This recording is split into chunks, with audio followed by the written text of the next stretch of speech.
Assalamualaikum warahmatullahi wabarakatuh. Perkenalkan, nama saya Alfi Aulia Al-Madani. Di sini saya akan menjelaskan teori semiotika Roland Barthes.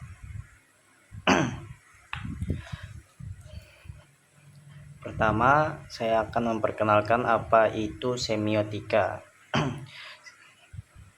Semiotika berasal dari kata Yunani yaitu semion yang berarti tanda. Thieu, ahli sastra, mendefinisikan semiotik sebagai tanda tindak komunikasi dan kemudian disempurnakan untuk pemahaman sebagai alat komunikasi yang khas di dalam masyarakat. Semiotik merupakan cabang ilmu baru. Penggunaan tanda dan segala sesuatu yang berhubungan dengannya dipelajari secara lebih sistematis pada abad ke-20. Nama lain dari semiotik adalah semiologi. Kemudian semiotik dapat didefinisikan sebagai ilmu yang mempelajari tanda. Dalam hal ini, tanda yang dimaksud nantinya dapat menunjukkan pada makna atau sesuatu hal lainnya yang tersembunyi di balik tanda itu sendiri. Dengan kata lain, keberadaan tanda ini nantinya akan mewakili suatu hal yang berkaitan dengan objek tertentu.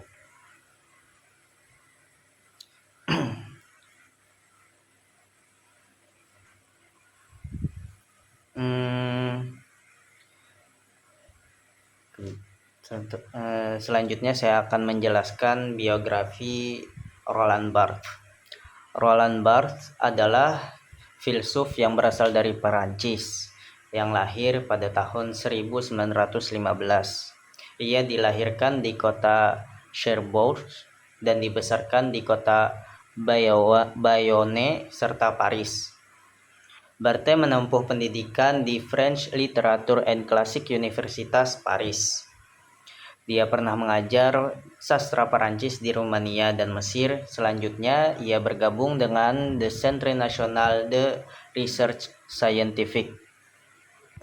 Semasa hidupnya, Barthes dikenal sebagai penerus pemikiran linguistik dan semiotik dari Ferdinand de Saussure. Melalui sejumlah karyanya terlihat bahwa Barthes tidak hanya melanjutkan pemikiran Saussure saja, terutama ketika ia menggambarkan makna ideologis dari bahasa yang ia ketengahkan. Di antara karyanya antara lain adalah Le Degré Zéro de l'Écriture, Writing Degree Zero, yang ditulis pada tahun 1953. Selanjutnya adalah penjelasan teori semiotik menurut Roland Barthes.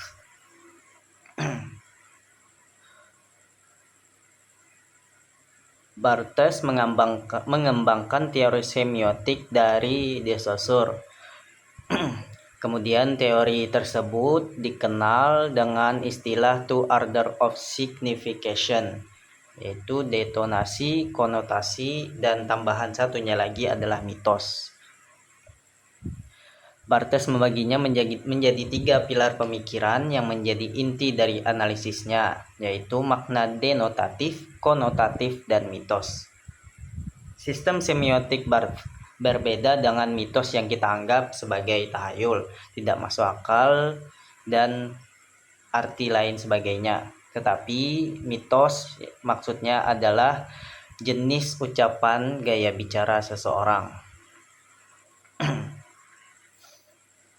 Menurut Barthes, semiotik adalah ilmu yang menafsirkan tanda-tanda, di mana bahasa juga merupakan gabungan dari tanda-tanda yang dimiliki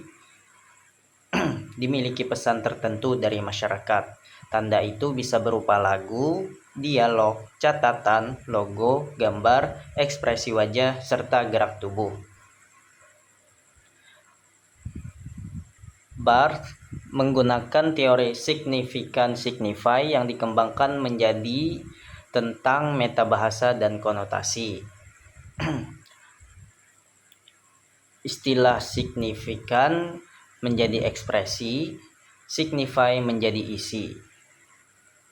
Namun Barthes mengatakan bahwa antara ekspresi dan isi harus ada relasi sehingga terbentuk adanya tanda.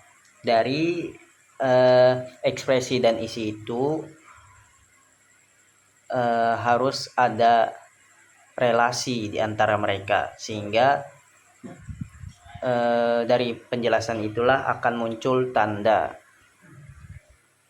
Konsep ini membuat teori tentang tanda menjadi lebih mungkin berkembang karena ditetapkan oleh pemakai tanda. Proses adanya relasi dalam semiotik ini menurut Roland Barthes mengakibatkan perkembangan makna. Makna menjadi sangat kompleks. Ada makna denotatif, yaitu merupakan makna awal, makna pertama dari hubungan ekspresi dan isi.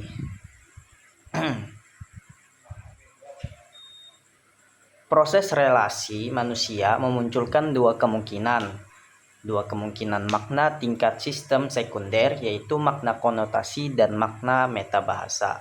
Makna konotasi terjadi bila ekspresi, relasi, dan isi pada sistem primer menjadi isi pada sistem sekunder. Makna metabahasa bila terjadi proses pada sistem primer menjadi sistem sekunder.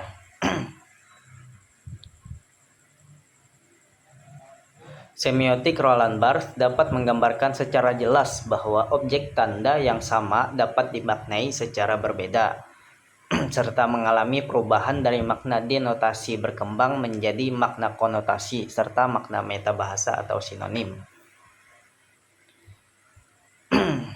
Contoh dari semiotik Roland Barthes yaitu denotasi itu merupakan sistem signifikasi tingkat pertama, sementara konotasi merupakan tingkat kedua. Barthes mencoba menyingkirkan dan menolaknya sebagai reaksi untuk melawan keharfiahan denotasi yang bersifat opresif. Ia lebih mengatakan bahwa makna harfiah merupakan sesuatu yang bersifat alami yang dikenal dengan teori signifikasi. Contoh,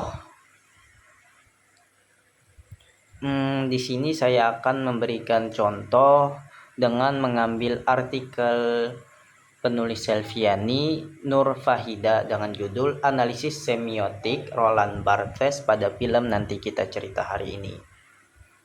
Pada artikel ini mengambil 5 scene serta waktu dan durasi yang memiliki pesan terkait dengan kehidupan keluarga yang telah dianalisis dengan menggunakan teori semiotika Roland Barthes.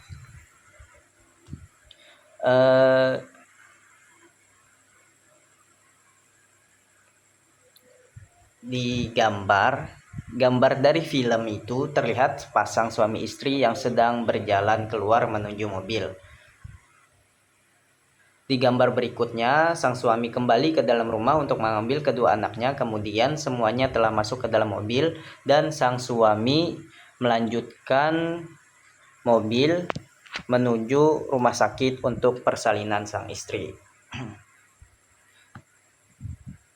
Itu tadi makna denotasi dari gambaran film tersebut, dari scene film tersebut. Terus makna konotasinya adalah yang ingin disampaikan dalam gambar dari scene sebuah keluarga yang pada awalnya bahagia untuk menyambut anak kembar yang sudah dinanti-nanti, sekaligus menjadi awal keluarga ini mendapat trauma karena kehilangan salah satu anaknya. Mitosnya, melalui pemahaman konotasi pada gambar, dapat dilihat bahwa sang suami sangat senang untuk menyambut anak kembarnya yang akan segera lahir. Namun hal itu malah menjadi awal trauma besar bagi keluarganya karena salah satu anaknya meninggal saat persalinan. Jadi mitos yang ada di scene ini adalah karena sang suami terlalu senang untuk merayakan kelahiran anak kembarnya. Sedangkan kenyataannya adalah salah satu di antara anak kembar tersebut meninggal. Kesimpulannya, Roland Barthes adalah seorang filsuf yang berasal dari Prancis, dikenal sebagai penerus pemikiran linguistik dan semiotik dari Ferdinand de Saussure. Barthes menghasilkan berbagai karya dan dia menggunakan teori signifikan signify yang berkembang menjadi tentang metabahasa dan konotasi. Proses relasi dalam semiotik menurut Barthes menghasilkan pengaman makna yang kompleks. Ada dua kemungkinan pada makna tingkat sistem yang sekunder, makna konotasi dan makna metabahasa. Dengan demikian, semiotika Barthes melibatkan tingkatan-tingkatan sistem bahasa dalam dua tingkatan. Yang pertama sebagai bahasa objek dan yang kedua sebagai bahasa metabahasa. Sistem tanda kedua dibangun dengan menggunakan penanda dan petanda tingkat pertama sebagai petanda baru yang kemudian memiliki penanda baru sendiri pada tingkat yang lebih tinggi. Sistem tersebut yang saya jelaskan itulah sistem semiotik menurut Roland Barthes, menurut pemahaman saya. Demikian yang dapat saya sampaikan. Wassalamualaikum warahmatullahi wabarakatuh.